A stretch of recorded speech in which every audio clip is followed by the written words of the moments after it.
ఇప్పుడు తాజా వార్త ఐపీఎస్ సునీల్ ముందస్తు బెయిల్ పిటిషన్ పై నేడు ఏపీ హైకోర్టులో విచారణ జరగనుంది.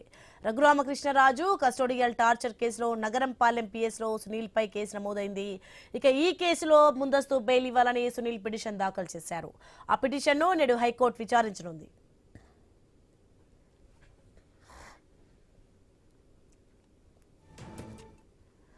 ఐపీఎస్ సునీల్ ముందస్తు బెయిల్ పిటిషన్ పై నేడు ఏపీ హైకోర్టులో విచారణ జరగనుంది.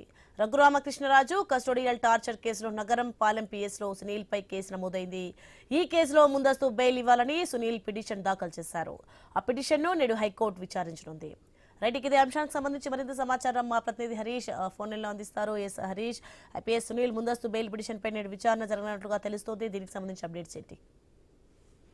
ప్రధానంగా ఈ కేసుకు సంబంధించినటువంటి వ్యవహారం పెద్ద ఎత్తున సంచలనంగా మారింది. ఐపీఎస్ స్థాయిలో ఉన్నటువంటి అధికారి సునీల్ అరెస్టుకు సంబంధించినటువంటి వ్యవహారం పైన ప్రత్యేకంగా ఏపీ పోలీసులు ప్రతిష్టాత్మకంగా తీసుకున్నారు. అందులో భాగంగానే ఆయన అరెస్ట్ చేసేంత వరకు కూడా ఏపీకి తిరిగి రాకూడదని కూడా నిర్ణయించుకున్నట్లుగా ప్రచారం జరుగుతుంది. ప్రధానంగా ఈ రోజు ఏపీ హైకోర్టులో బెయిల్ పిటిషన్ సంబంధించి ఐపీఎస్ సునీల్ ముందస్తు బెయిల్ పిటిషన్ ను దాఖలు చేశారు. హైకోర్టులో విచారణకు రాబోతుంది. ఈ కేసుకు సంబంధించినంత వరకు కూడా రఘురామకృష్ణరాజు కస్టోడియల్ కి సంబంధించినటువంటి వేధింపులకు సంబంధించినటువంటి కేసులో నగరంపురం పోలీస్ స్టేషన్ పరిధిలో సునీల్ పైన కేసు నమోదైంది. ఈ కేసులో ముందస్తు బెయిల్ ఇవ్వాలని సునీల్ హైకోర్టులో పిటిషన్ దాఖలు చేశారు. ఈ పిటిషన్ నేడు విచారణకు వచ్చేటువంటి అవకాశం కనిపిస్తుంది. ఎందుకంటే ఐపీఎస్ స్థాయిలో ఉన్నారు కాబట్టి ఆయన ఆల్రెడీ ఒక ప్రభుత్వ ఉద్యోగిగా ఉన్నత స్థాయిలో డిఐజీ హోదాలో విధులు నిర్వహిస్తున్నటువంటి నేపథ్యంలో ఇతర రాష్ట్రానికి వెళ్లి మరి ఆయన అరెస్ట్ చేసేందుకు ప్రయత్నించడం,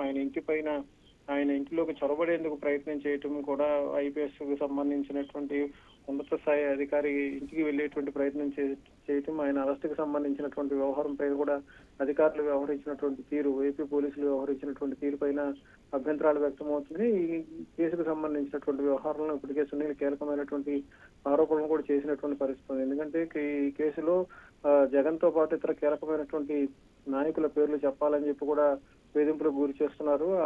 దానికి సంబంధించినటువంటి కాల్ రికార్డ్స్ కూడా ఉన్నాయంటూ కూడా ఆయన ఇప్పటికే సంచలనమైనటువంటి వ్యాఖ్యలు చేసినటువంటి నేపథ్యంలో ఈ కేసుకు సంబంధించినటువంటి వ్యవహారం దర్యాప్తు కొనసాగుతున్నటువంటి పరిస్థితి కనిపిస్తుంది. ఐపీఎస్ స్థాయిలో ఉన్నటువంటి అధికారి సునీల్ అరెస్టుకు సంబంధించినటువంటి వ్యవహారంలో ఏపీ పోలీసులు వ్యవహరించినటువంటి తీరు పైన అభ్యంతరాలు వ్యక్తమవుతున్నాయి. ఈ నేపథ్యంలో ఈ రోజు బెయిల్ పిటిషన్ ఏపీ హైకోర్టు ముందు విచారణకు రాబోతుంది. కోర్టు నిర్ణయం తీసుకునేటువంటి నిర్ణయం పై ఉత్కంఠమైనటువంటి పరిస్థితులు అయితే మనకు కనిపిస్తున్నాయి.